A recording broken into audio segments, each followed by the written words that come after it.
जय श्री राम दोस्तों, कैसे हो आप सब। आशा करता हूं कि आप लोग अच्छे ही होंगे। माता लक्ष्मी कहती हैं कि घर की ये 5 चीज़ें कभी भी किसी दूसरे को नहीं देनी चाहिए। आज हम आपको माँ लक्ष्मी की एक प्राचीन कथा सुनाने जा रहे हैं। इस कथा के माध्यम से आपको पता चलेगा कि एक स्त्री को अपने घर की कौन सी चीज़ें दूसरों को नहीं देनी चाहिए। जो भी स्त्री ये चीज़ें दूसरों को दे देती है, कहते हैं कि माँ लक्ष्मी उसके घर को छोड़कर चली जाती है। इसलिए दोस्तों, आप इस कथा को पूरा जरूर सुने, क्योंकि आधा अधूरा ज्ञान तो घातक होता ही है। जो भी इस कथा को पूरा सुनता है, माता लक्ष्मी उसकी झोलियां खुशियों से भर देती हैं। तो चलिए बिना धीरे किए आज आपको वह प्राचीन कथा सुनाता हूँ। दोस्तों, पूर्व काल की बात है।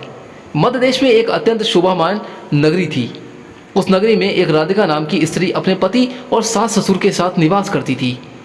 राधिका एक पतिव्रता नारी थी जो सत्य धर्म का पालन करने में हमेशा तत्पर रहती थी। राधिका का स्वभाव अत्यंत दयालु था।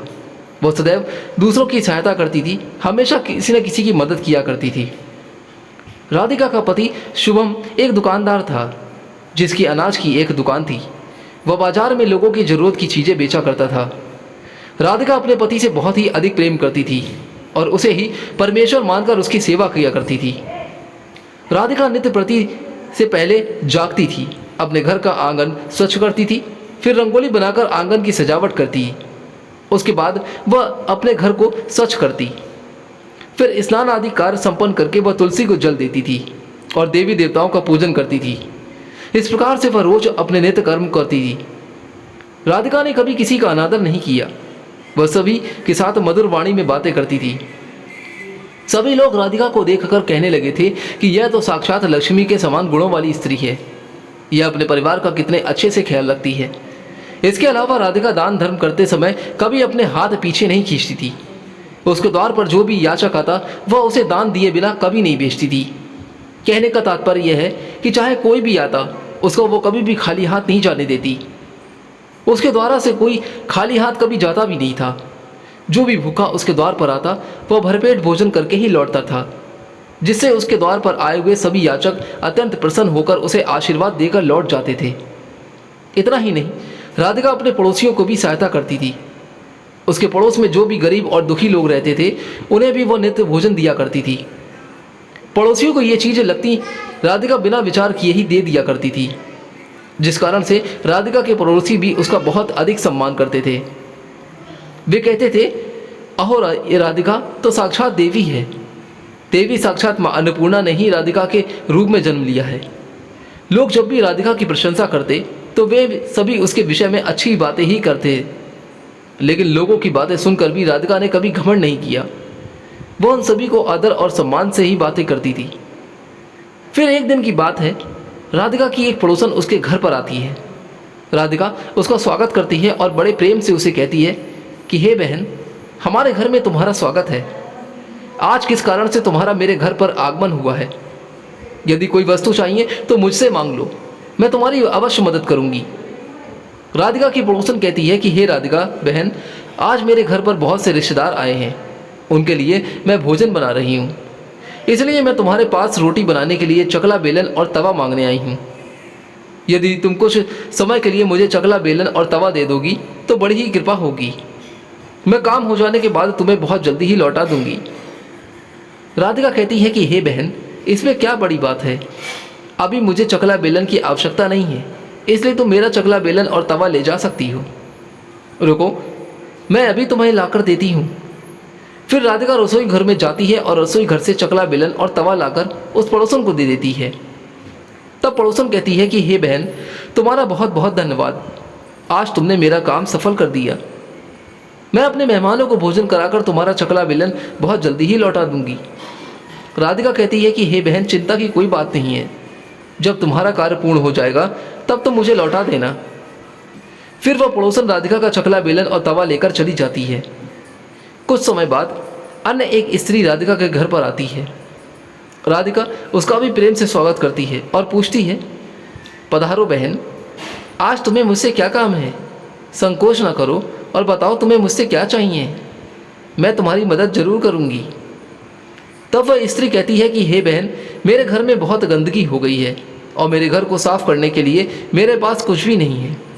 इसलिए मैं तुम्हारे पास झाड़ू मांगने के लिए आई हूँ। यदि तुम्हें कोई समस्या ना हो तो कृपा करके मुझे अपने घर की झाड़ू दे दो। मैं अपना घर साफ करके तुम्हें लौटा दूंगी। राधिका बिना विचार किए कहती है कि हे बहन, बस झाड़ू ही तो है, इसमें क्या समस्या हो सकती है।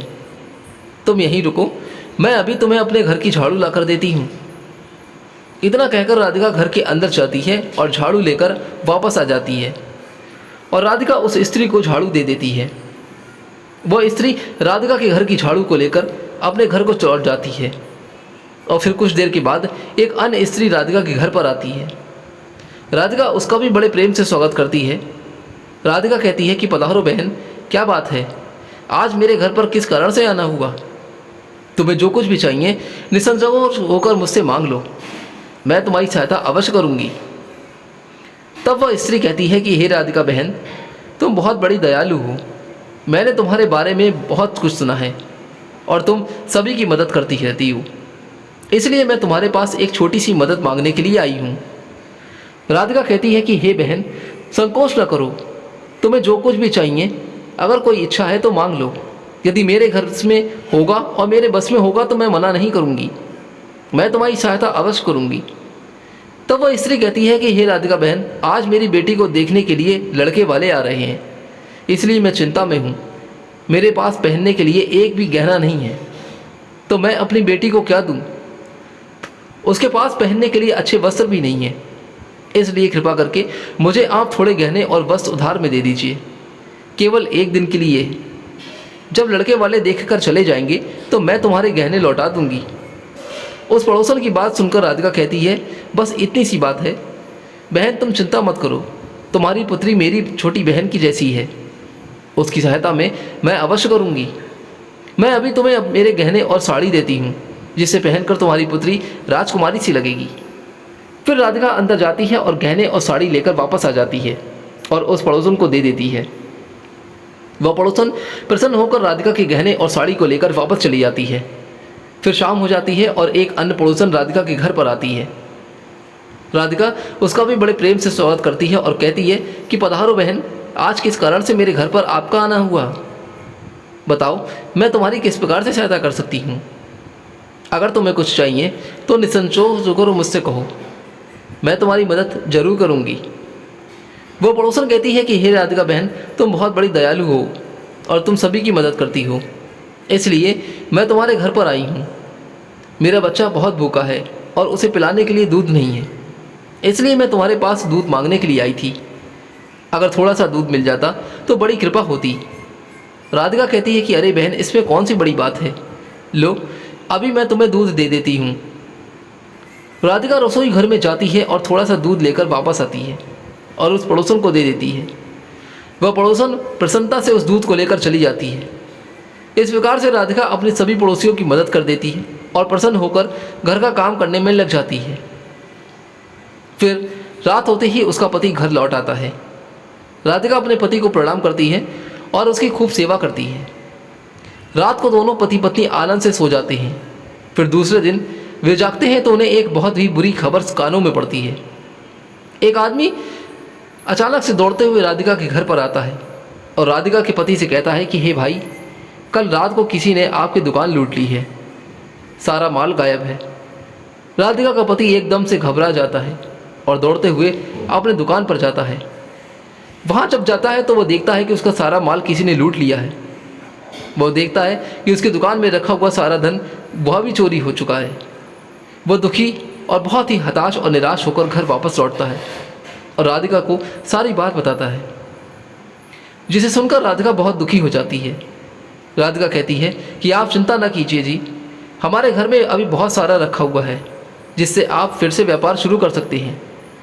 फिर राधिका अपने घर की तिजोरी में देखती है तो वह भी पूरी तरह खाली दिखाई देती है। उसके अंदर का भी सारा माल अब चोरी हो चुका था। यह देखकर राधिका बहुत दुखी हो जाती है। उसे अचानक में समझ में नहीं आता कि यह कैसे हुआ। राधिका का पति उस पर बहुत क्रोधित हो जाता है और पूछता है, राधिका सच सच बताओ, हमारे घर के अंदर रखा हुआ सारा पैसा कहाँ गया। राधिका कहती है कि हे नाथ, मैं घर पर ही थी, सारा धन तिजोरी में ही था, किसने इसे चुरा लिया यह मैं नहीं जानती।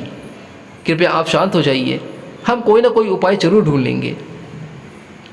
राधिका का पति कहता है कि यह जो तुम दूसरे लोगों को घर पर बुलाकर खिलाती हो, अनजान लोगों को घर पर बुलाती हो, उसी का फल है। यह उन्हीं में से किसी न किसी ने हमारे घर का सारा पैसा चुरा लिया है। क्रोध में आकर राधिका का पति उसे भला बुरा भी कहता है। राधिका की सास भी उससे बहुत कोसती है और कहती है कि तुम ही इन पड़ोसियों को घर की चीज़ें देती रहती हो, बिना सोचे समझे किसी की भी मदद कर देती हो। उन्हीं में से किसी न किसी ने सारा पैसा चुरा लिया। घर के सभी लोग राधिका को भला बुरा कहने लगते हैं। फिर राधिका अपने पति को दिलासा देते हुए कहती है कि हे नाथ, मैंने मेरे कुछ गहने हमारी पड़ोसन को दे दिए हैं, मैं उसके पास से गहने लेकर वापस आती हूँ। फिर राधिका उस गरीब पड़ोसन के घर पर जाती है तो देखती है कि उसके घर पर कोई भी नहीं होता है। वह स्त्री भी घर छोड़कर राधिका के गहने लेकर भाग गई होती है। राधिका और भी निराश होकर घर पर लौटती है और अपने पति को सारी बात बता देती है। राधिका की बात सुनकर उसका पति और भी ज़्यादा आग बबूला हो जाता है और राधिका को भला बुरा कहने लगता है। राधिका का पति कहता है कि हे राधिका, तुम बड़ी ही मूर्ख हो, तुम्हारे ही कारण हमारा सारा धन वैभव चला गया। तुम्हारे दान देने की आदत के कारण ही हमारे ऊपर यह मुसीबत आ पड़ी है। अब तू इस घर में बिल्कुल नहीं रह सकती, तू अभी इसी क्षण इसी घर को छोड़कर चली जा। राधिका कहती है कि हे नाथ, आपके सिवा मेरा इस दुनिया में कोई भी नहीं है, मैं आपको छोड़कर कहाँ जाऊँ। राधिका का पति कहता है कि तू कहीं पर भी जा, लेकिन अब इस घर में तू बिल्कुल नहीं रह सकती। तेरे ही कारण मेरा सब कुछ बर्बाद हो गया, तू इस घर में रहेगी तो बचा कुचा सब नष्ट हो जाएगा। राधिका अपने पति को हाथ जोड़कर विनती करने लगती है और कहती है कि हे स्वामी, ऐसा ना कहिए, मैंने कोई अपराध नहीं किया, आपके बगैर मैं जीवित भी नहीं रह सकती, मुझ दासी को आप घर से बिल्कुल मत निकालिए। लेकिन राधिका का पति उसकी एक भी नहीं सुनता है और उसे अपने घर से धक्के मार कर निकाल देता है और यह भी कहता है कि अब तू इस घर से चली जा और लौट कर कभी मत आना, चाहे तो किसी नदी में कूदकर अपनी जान दे दे, लेकिन अब तू इस घर में मेरे साथ बिल्कुल नहीं रह सकती। फिर राधिका दुखी होकर रोते हुए अपने पति के घर को छोड़कर चली जाती है। चलते चलते राधिका माता लक्ष्मी के मंदिर में जाती है और माँ लक्ष्मी से प्रार्थना करते हुए कहती है कि हे माँ, मैंने ऐसा कौन सा पाप किया है जो मेरी ऐसी दशा हुई। हे माँ, मैं तो नित्य आपकी पूजा करती थी, फिर भी आपने मेरे घर क्यों छोड़ा। कृपया मुझे बताओ माँ, मैंने ऐसा कौन सा अपराध किया है जो मुझसे आप रुष्ट हो गई हो। फिर राधिका वहीं पर बैठकर सोचने लगती है, यदि मेरे पति मुझे स्वीकार नहीं करेंगे तो मैं जीवित रहकर क्या करूँगी। यदि मेरे ही कारण मेरे पति की दुर्दशा हुई तो मुझे जीवित रहने का कोई भी अधिकार नहीं। इतना सोचकर राधिका अपने प्राण देने के लिए नदी की तरफ जाने लगती है। नदी के पास जाकर राधिका माता लक्ष्मी से प्रार्थना करती है कि हे माँ, मैं अब अपने प्राण देने जा रही हूँ, यदि मेरे द्वारा तुम्हारी पूजा में कोई कमी रह गई हो तो मुझे माफ़ कर देना। मैं आपको अपने पति के बिना जीवित नहीं रह सकती, इसलिए अब मैं इस नदी में कूदकर अपने प्राण को दे दूंगी। इतना कहकर राधिका नदी में कूदने ही वाली होती है कि साक्षात वहाँ पर माँ लक्ष्मी उस स्थान पर प्रकट हो जाती हैं। माँ लक्ष्मी राधिका से कहती हैं कि रुक जाओ राधिका, रुक जाओ पुत्री, तुम यह क्या कर रही हो।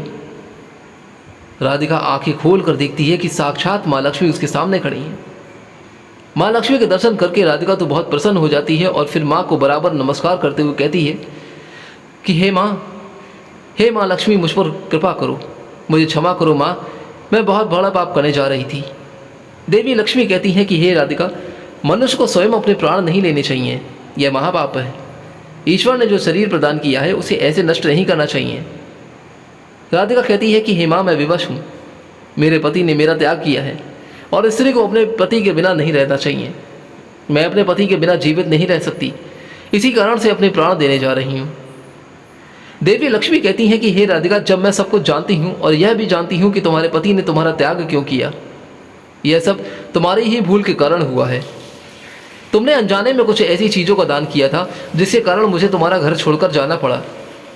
और जो भी स्त्री अपने घर की इन चीज़ों को दूसरों को दे देती है, उनके घर में मेरा वास कभी नहीं होता। दोस्तों, आशा करता हूँ कि ये वीडियो आपको अगर अच्छी लग रही है तो प्लीज़ एक बार इस वीडियो को लाइक करके चैनल को सब्सक्राइब करना बिल्कुल मत भूलिएगा और कमेंट बॉक्स में जय माँ लक्ष्मी लिखना ना भूलें।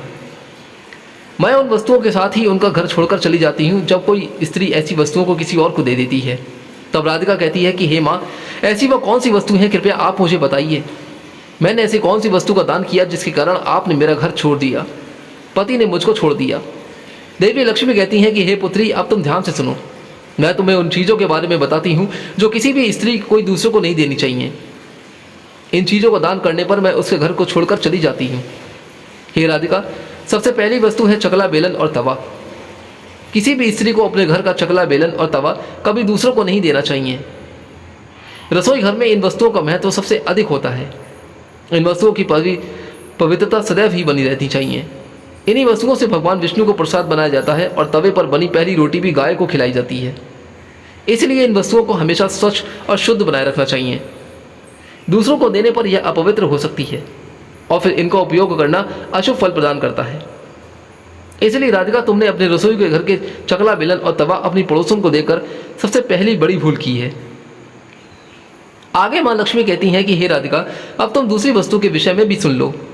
तुमने अपनी पड़ोसन को अपने घर में रखी हुई झाड़ू दे दी। जिस वस्तु में मेरा सदैव वास होता है, जहाँ मैं हमेशा रहती हूँ, जो वस्तु मुझे सबसे अधिक प्रिय है, तुमने उसी को ही दूसरे को दे दिया। तो फिर मैं तुम्हारे घर में कैसे ठहरती? हे राधिका, जो स्त्री अपने घर की झाड़ू दूसरों को दे देती है, मैं उसके घर को त्याग देती हूँ। झाड़ू से घर की स्वच्छता को जाती है और जहाँ स्वच्छता होती है उसी स्थान पर मेरा वास होता है। ध्यान में रखना राधिका, घर में झाड़ू को हमेशा छिपा कर रखना चाहिए। झाड़ू पर बाहरी व्यक्ति की दृष्टि भी नहीं पड़नी चाहिए। झाड़ू एक अत्यंत पवित्र वस्तु है। इसे पैर नहीं लगाना चाहिए और इसे कभी भी विष्ठा आदि प्रकार की गंदगी साफ नहीं करनी चाहिए। माँ लक्ष्मी कहती हैं कि हे राधिका, अब तुम मेरी तीसरी वस्तु के विषय में सुन लो, जो कोई भी स्त्री कभी दूसरों को नहीं देनी चाहिए। वह वस्तु है आभूषण। एक स्त्री को अपने आभूषण कभी किसी अन्य महिला को कभी नहीं देने चाहिए। मैं सदैव ही आभूषणों में वास करती हूँ। स्त्री के 16 श्रृंगारों में गहनों का बहुत अधिक महत्व होता है। इतना महत्व है कि एक विवाहित स्त्री को अपने आभूषण कभी किसी अन्य स्त्री को पहनने के लिए कभी नहीं देने चाहिए। जीवन में हमेशा ये ध्यान रखना चाहिए कि कभी ऐसा समय ना आए जो स्त्री अपने आभूषण अन्य स्त्री को दे देती है तो उसके जीवन में दुर्भाग्य आ जाता है।